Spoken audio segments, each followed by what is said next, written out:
Good afternoon, and thank you all for joining us here today for this important announcement. I'd like to start first by acknowledging some of the distinguished people in this room.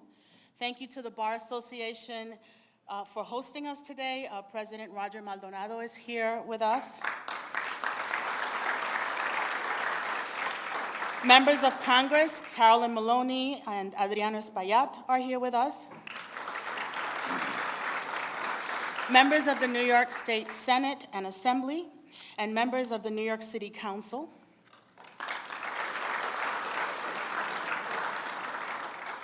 And also district attorneys from Orange County, David Hoovler, and the Bronx District Attorney, Darcel Clark. Thank you for joining us. Also welcome to the Secretary to the Governor, Melissa DeRosa, and members of the Governor's Administration. Welcome community leaders, friends in labor, clergy leaders, and advocates. Thank you all so much for joining us. And I'd like especially to thank Governor Cuomo. Under his leadership, that's an applause, yes. Under his leadership, New York truly has become a beacon of hope and progress for all. He has enacted the nation's strongest gun laws in the face of this epidemic that is gun violence in America. He understands that diversity is New York's strength and has vehemently disavowed the rising bigotry and hatred across our nation. Some people sit around and say, there ought to be a law, but our governor says, let's fix the law and let's make a new one. I've never been more proud to work for someone who not only through words but through actions has made New York a fairer state for all. Ladies and gentlemen, please join me in welcoming the 56th Governor of the State of New York, Andrew Cuomo.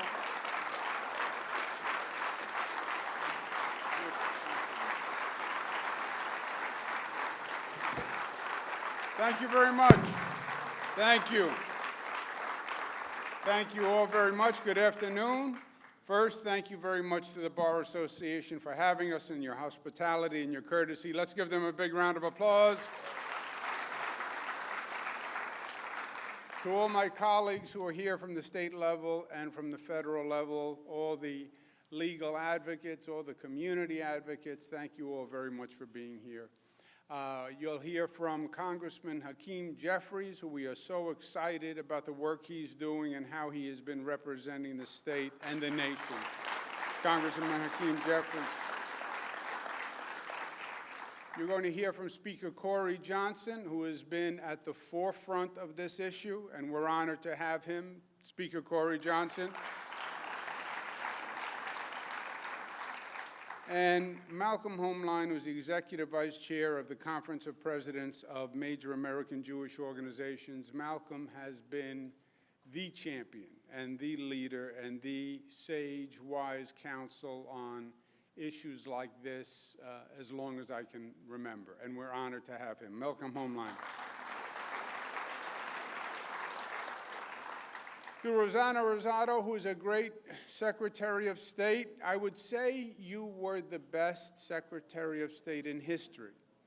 The problem there is my father was Secretary of State.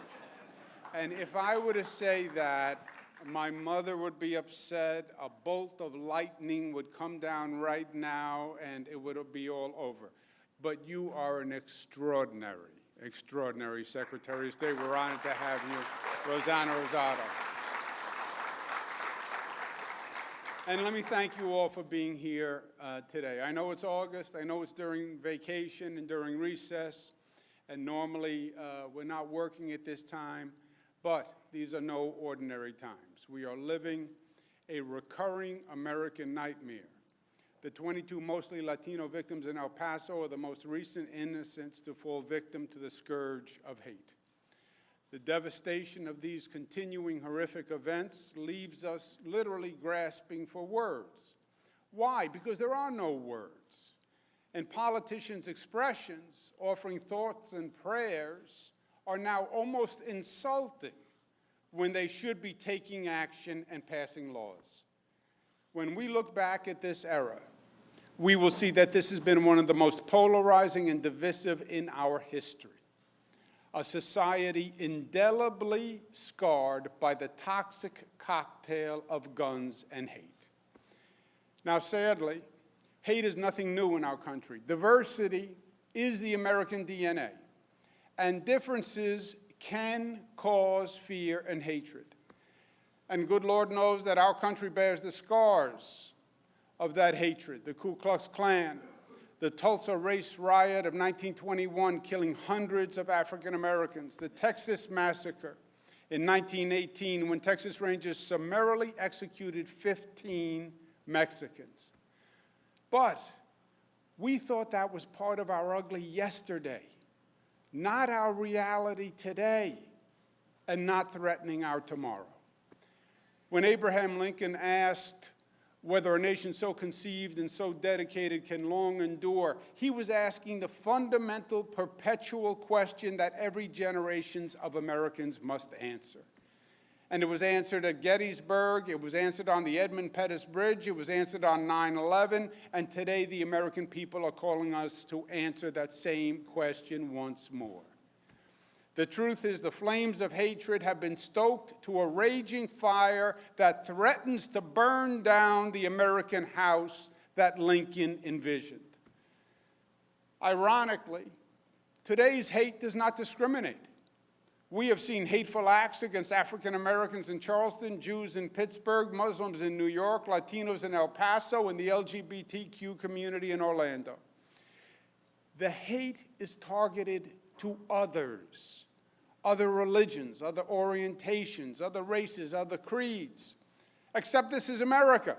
We are all others. We are a nation of others. But our problem is not hate alone.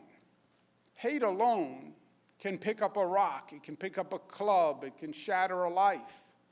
But we are facing the lethal combination of hate and guns. Now, the president said after El Paso that mental illness pulls the trigger. First of all, this president says a lot of things. But the president knows the obvious truth. If there is no gun, there is no trigger. If there is no gun, there is no trigger.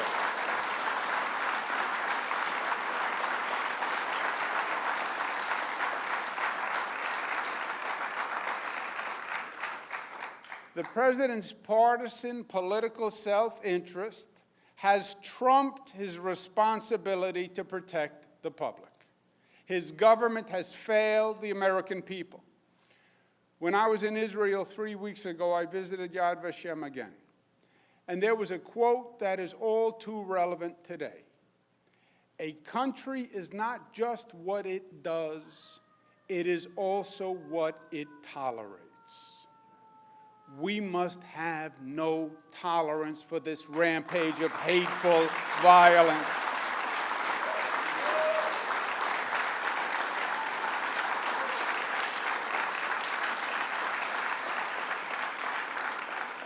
So if the federal government won't act, or if the federal government can't act, New York State will.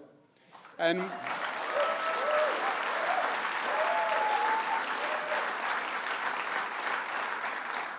we must begin by recognizing the crisis for what it is, because you will never solve a problem in life that you are unwilling to admit.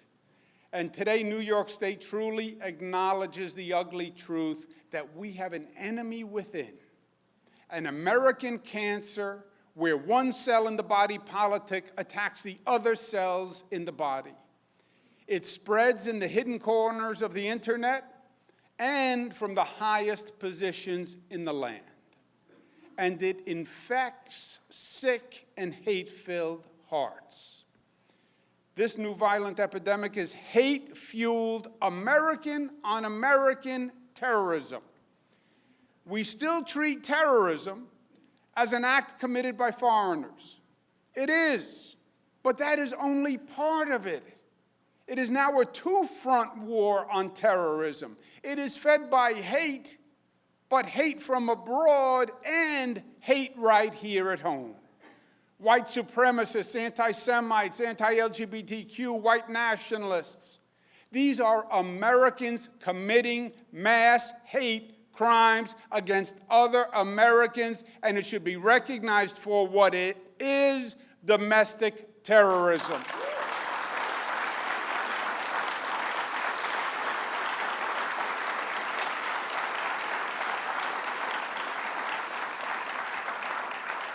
These are American citizens who are radicalized, not by a foreign ideology, but rather radicalized by hate for other Americans. But that is still terrorism. Today, our people are 3 times more likely to suffer a terrorist attack launched by an American than one launched by a foreigner. Now, this is not just repulsive, it's not just immoral, it's not just anti-American, it is illegal. And we must confront it by enacting a new law to fit the crime. And that's why today I propose that New York State pass a national precedent, a Hate Crimes Domestic Terrorism Act for any person who kills in a mass attack on the basis of race, religion, creed, or sexual orientation.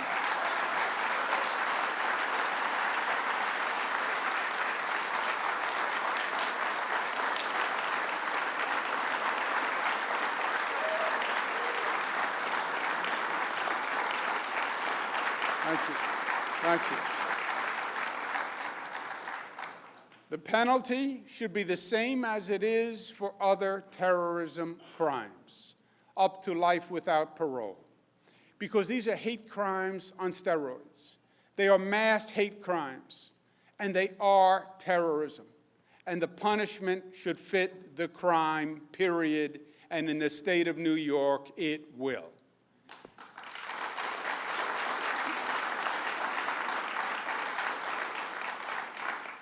Now, as we address the cancer of hate, we must also address the instrumentality of the hate. And that is the syringe that injects the cancer into the American body. And that is guns. Guns in the wrong hands, and guns that are extraordinarily dangerous. Now, the federal government is not impotent on this issue. It is politically paralyzed. The federal government can and has tackled this issue before. In 1934, to combat gangsterism, President Franklin Delano Roosevelt passed legislation to regulate machine guns and sawed-off shotguns. In 1968, in the wake of the assassinations of Robert Kennedy and Martin Luther King, the federal government passed legislation banning mail-order gun sales.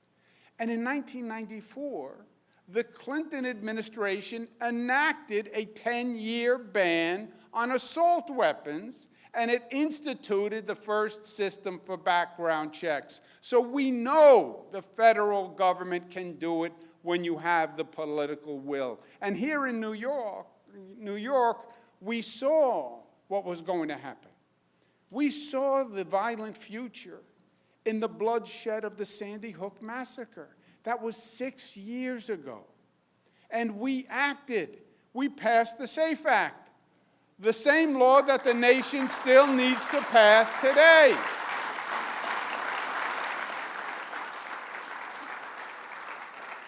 It is the same law the nation should pass today. Ban assault weapons, high-capacity magazines, and universal background checks. Close all those loopholes. The SAFE Act was 6 years ago, before another 2,458 Americans were killed, and before another 9,000 were wounded. Now, passing the SAFE Act wasn't easy. It was hard, but it was right. And also, it showed that all the NRA's fear-mongering was false. There was no slippery slope. No one's gun was taken. In 6 years, no one has ever complained to me that they have been denied a gun that they were legally entitled to own. The SAFE Act shows that you can do this, and you can do it intelligently, and you can protect people from dangerous weapons. and still respect legal gun owners' rights. Now, people ask today if El Paso is a tipping point. Is El Paso a moment of change? I say there is no magical moment that creates change. Leadership creates the change. The SAFE Act didn't just happen. The New York legislature had to choose between the gun lobby and public safety. And they had to do it in the aftermath of a horrendous tragedy. And it was a tough vote. But the New York State legislature stood up, they took that courageous vote, and they passed it, and they did it on a bipartisan basis.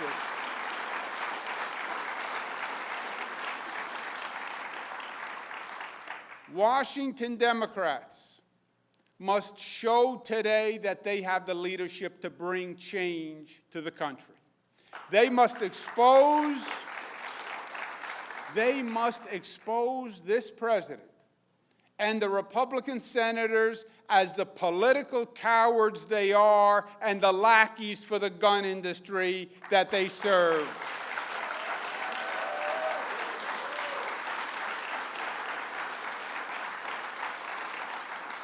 This is no time for Democratic division or for legislative baby steps. Members of the Senate, Congress, and every Democratic presidential candidate should put aside their own personal politics, stand up to the gun lobby, and offer a strong, unified, comprehensive gun proposal to end the carnage once and for all. It's the Democrats who must expose the president's failure of leadership and political pandering by now providing a clear alternative. And then in turn give the American people a real choice. And they will make the right decision because they want common sense gun reform. We just need to make the political establishment follow the people rather than the people following the political establishment. Now,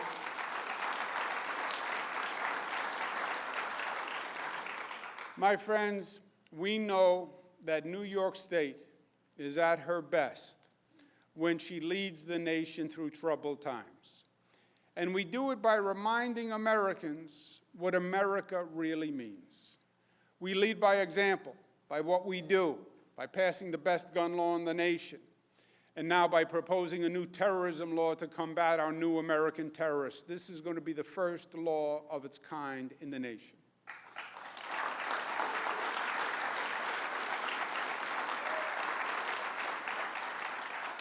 We also lead by the way we live. 19 million New Yorkers from countries all across the globe, different languages, races, religions, cultures, sexual orientations, all forging one community, one people, standing together, believing that when you attack one of us, you attack all of us. That is New York. That is New York. The sense that we are one community, we are one people, we come from different places, but when you come here, you are part of the family of New York, the family of America. And there is an interconnection, and there is an interrelation, and there's a cord that connects you to you, to you, to you, and you can't see that cord, but it weaves an invisible web and a fabric, and we're all part of that fabric. And in that fabric, when one of us is raised, we're all raised. And when one of us is lowered, we are all lowered. That is the American ideal. That's the New York reality. That's what community means. All for one, one for all. That's the only way we make it.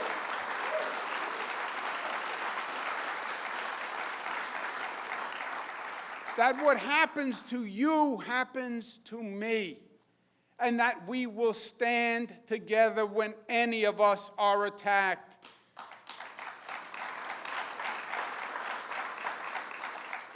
That when the Orthodox Jewish men were attacked in Brooklyn this week, we were all attacked. We believe that when the swastikas were painted on the walls in Ulster County, we were all attacked. When the LGBTQ bar in Harlem was attacked, we were all attacked. When the Hindu priest was beaten in Floral Park last month, we were all attacked. When the imam in Queens was killed, we were all attacked. That when the shots were fired in El Paso, they were fired at all of us. That is New York, and it is that simple and it is that profound. And Mr. President, if you want to lead this nation, then learn the 3 words that founded this nation: e pluribus unum, out of many, one. Mr. President,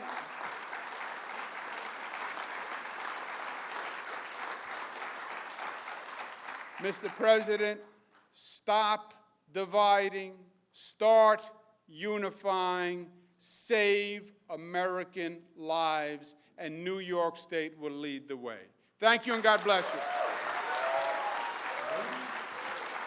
Ladies and gentlemen, please welcome Congressman Hakeem Jeffries.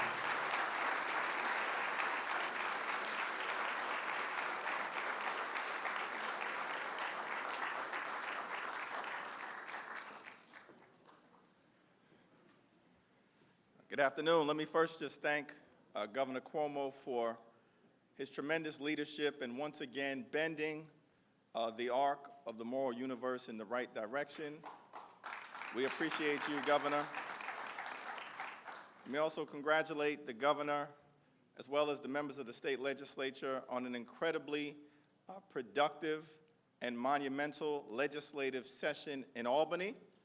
Voting rights reform, rent regulation reform, criminal justice reform, bail reform, marijuana arrest reform, and so much more. Congratulations on a tremendously effective legislative session.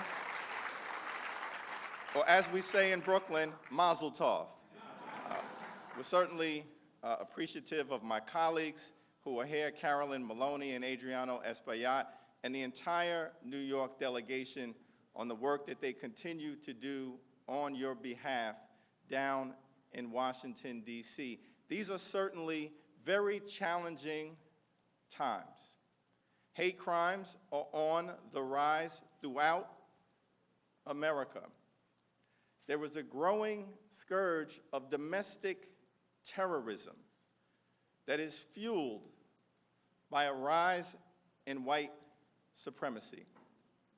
Rome is burning right now, and yet Donald Trump and his co-conspirators in the Republican Party are fiddling around in the arena arguing about what to do next. While they talk the talk, I'm thankful that we have a governor in the state of New York who walks the walk, and that is exactly what he is doing today. And we're going to make sure as a congressional delegation that we continue to do the same. The House in February passed universal criminal background check legislation that is proven to save lives. We sent it over to the Senate, where it has languished in Moscow Mitch's legislative graveyard. And we are going to make sure that we increase the pressure on the members of the United States Senate to stop acting like wholly owned subsidiaries of the gun lobby and start acting like they work for the people of the United States of America.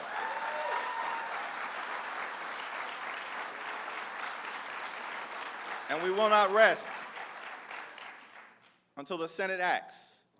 And we've got to make sure that the Senate either needs to change its behavior, or we need to change the members of the United States Senate moving forward. And this issue should be a measuring stick. Now, unfortunately, domestic terrorism is not a new phenomenon in the United States of America, particularly as it relates to the African American community. It can trace its roots to the violence of chattel slavery, rape, kidnap, Jim Crow segregation, race riots, and a lynching epidemic, perpetrated by people who worship at the altar of white supremacy. And now we've seen this philosophy take hold and target other communities. In addition to African Americans, Latinos, Muslims, Jews, members of the LGBT community, immigrants, and other vulnerable communities. That is why this effort, led by Governor Cuomo, is so incredibly important to lead the way as it relates to stamping out hatred in the United States of America.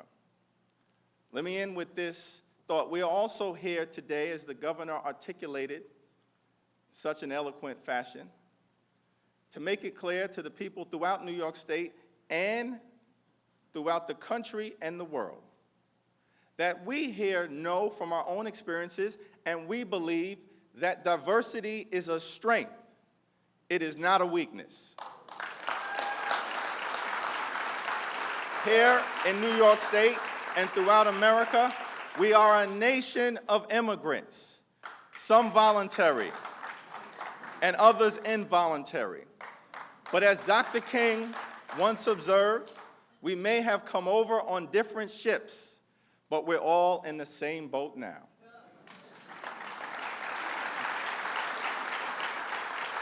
We are white, we are black, we are Latino, we are Asian, we are Native American, we are Christian, we are Jewish, we are Muslim, we are Hindu, we are believers, we are non-believers, we are gay, we are straight, we are young, we are older, we are women, we are men, we are citizens, we are dreamers. Out of many, we are one.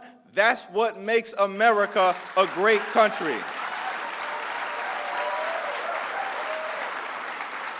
And no matter what xenophobic behavior is coming out of 1600 Pennsylvania Avenue, Governor Cuomo and the leaders here have made it clear we're not going to let anyone ever take that away from us. Not now, not ever. God bless you, Governor. God bless New York. God bless the United States of America. Ladies and gentlemen, please welcome New York City Council Speaker Corey Johnson.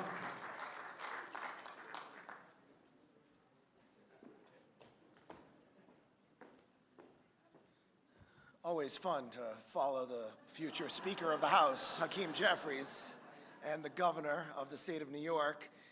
And I want to, before I begin, recognize that there are some members of the New York City Council here today. I see council members Carlina Rivera, Roy Lantzman, Danique Miller, Steve Levin, Ben Kalos, and I apologize if I'm missing anyone else. Good afternoon. I'm honored to be here today, and it has been, as you all know, a tough couple of weeks, a tough month, and a tough couple of years for our country. And as Americans, as New Yorkers, we have unfortunately grown somewhat numbingly accustomed to turning on the news and hearing about yet another mass shooting. These tragedies are, of course, always heartbreaking, but unfortunately, they are rarely a surprise anymore. But I think we can all probably agree that lately it just feels a little bit different the last month.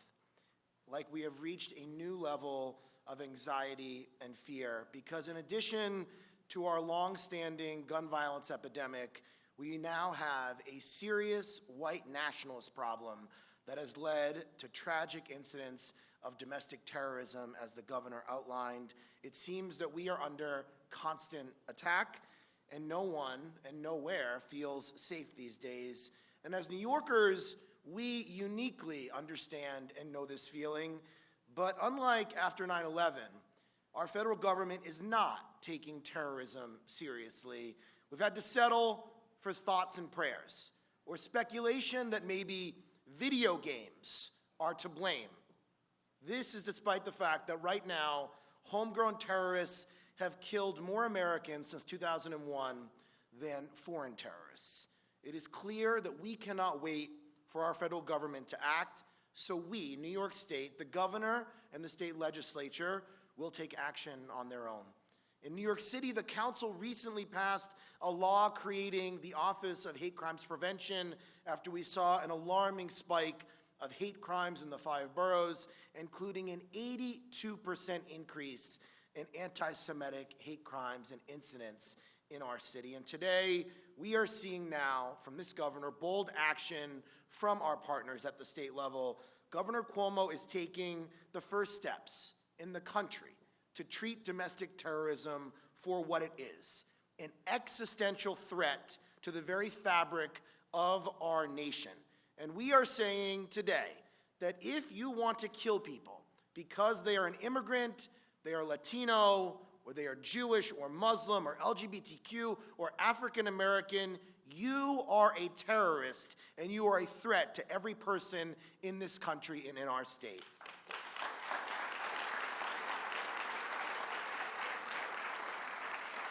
Now, it's been said, of course, by the congressman and the governor, our diversity is our strength, and an attack on our diversity is an attack on our entire country. We must continue to fight homegrown terrorism with all that we have, and we will.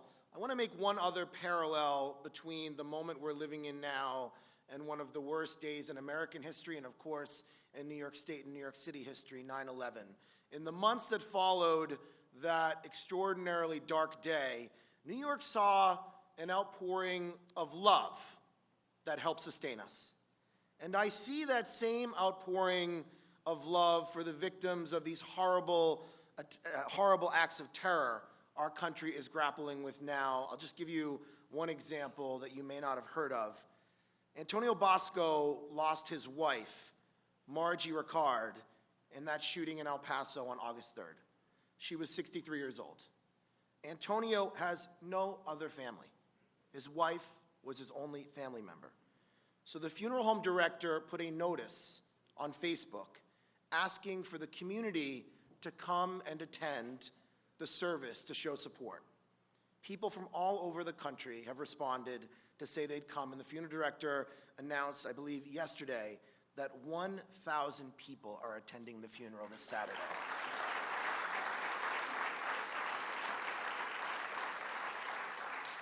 So I am grateful that people will be there with Antonio to pray for him and with his wife and to show that he is in our hearts. Those thoughts and prayers are important.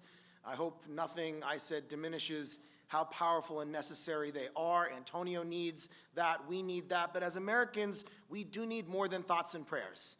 We have an obligation to provide the love and support that people need in times of tragedy. And as elected officials, we have an obligation to try to take action and stop tragedies from happening.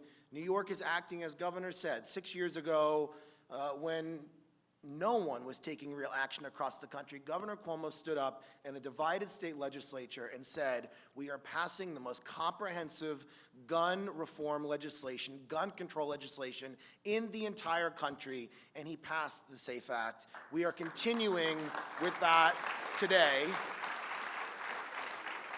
And I will end with this. New York City and New York State. New York City is the greatest city in the world. We are the greatest city in the world, and New York State is the greatest state in the United States. We are the home, we gave the world J-Lo, Barbra Streisand, and Spike Lee. We are the home of the lemon ice king of Corona. We built the Empire State Building in less than 2 years. Not that far from here, in New York Harbor, the Statue of Liberty has stood tall, holding a torch, which has been a beacon to immigrants and asylum seekers and refugees for generations. 37% of the 8.6 million people who live in New York City were not born in the United States of America, but came here with dreams and aspirations for themselves and for their families.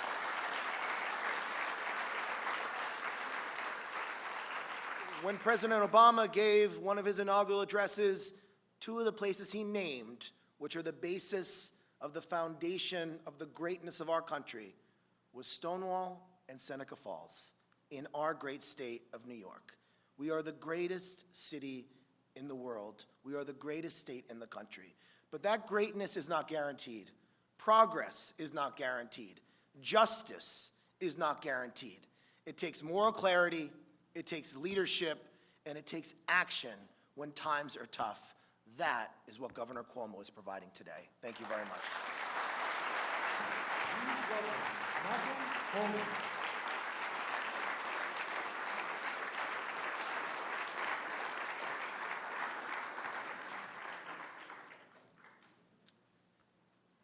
First, I want to thank the governor for the invitation to be here. It's not often that you get a governor, congressman, and speaker to city council to be your warm-up acts. So I thank them all.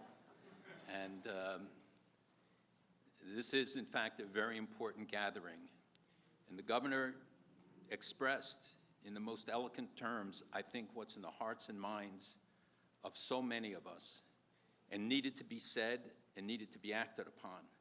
As was mentioned, hate crimes in New York City alone are up 50% this year.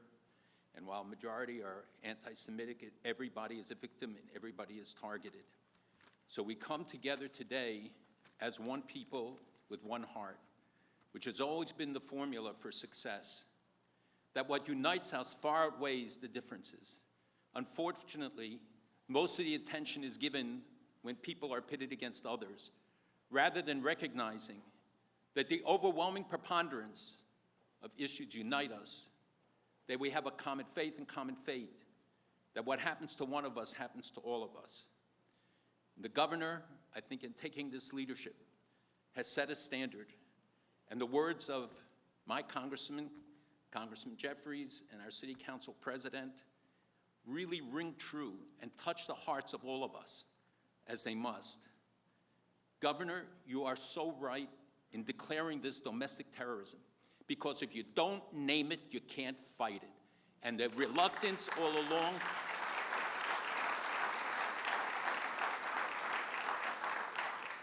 labels matter, as we know, but usually it's in negative terms. Calling it terrorism is something everybody understands, but it's so much easier when we deal with terrorism abroad. It's much harder to face the reality of terrorism at home. And that's why your action has a special significance, because indeed, this is terrorism in its brutal form. Societies aren't judged by whether they have haters. They're judged by how they deal with the haters. How do those in positions of authority at the city, state, and federal level respond to hate? We can't eradicate it, but you can fight it. And only when we hear this kind of a clarion call can we get together. Governor, you have always shown a special sensitivity to racism, bigotry, anti-Semitism. Your actions in taking on the BDS issue and so many other fronts, being at the first in the country and taking a lead, is something that we have all come to appreciate and even expect. But each time that you get up and you speak about it in the terms as you did today, inspires us. We see the isms of old coming back. We see things that were promised us were relegated to the dustbin of history being revisited. We see that the inhibitions about racism, hatred, public expressions no longer hold true. So it is important that you take this action to declare not just for the people of New York City or New York State, but to the world, that this pandemic of hatred will stop. No more excuses, no exceptions. It crosses borders, it crosses oceans, there's no linguistic or geographic limitation. When hate is allowed to express itself, when this cancer is allowed to grow, it metastasizes in every sector of society.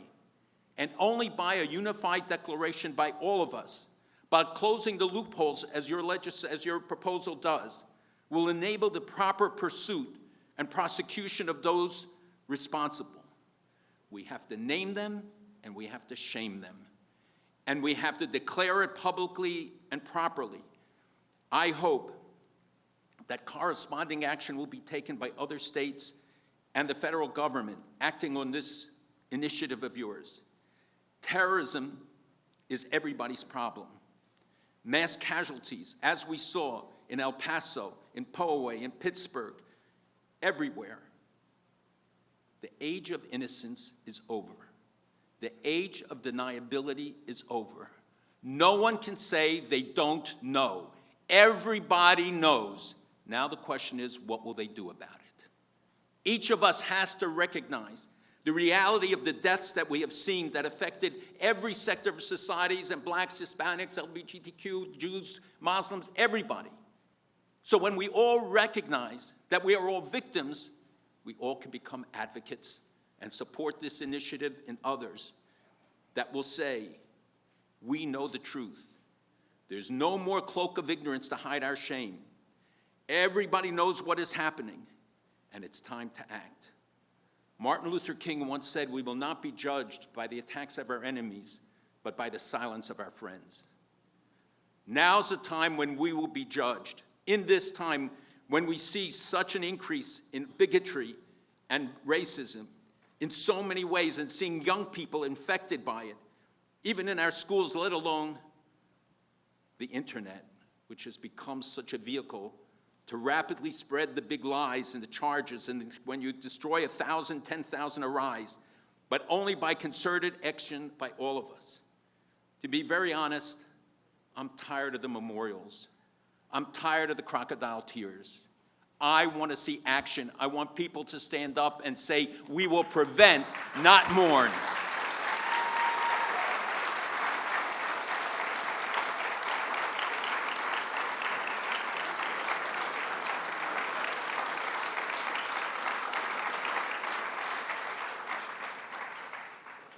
This law carefully defines the challenge so that prosecutors will be able to move successfully.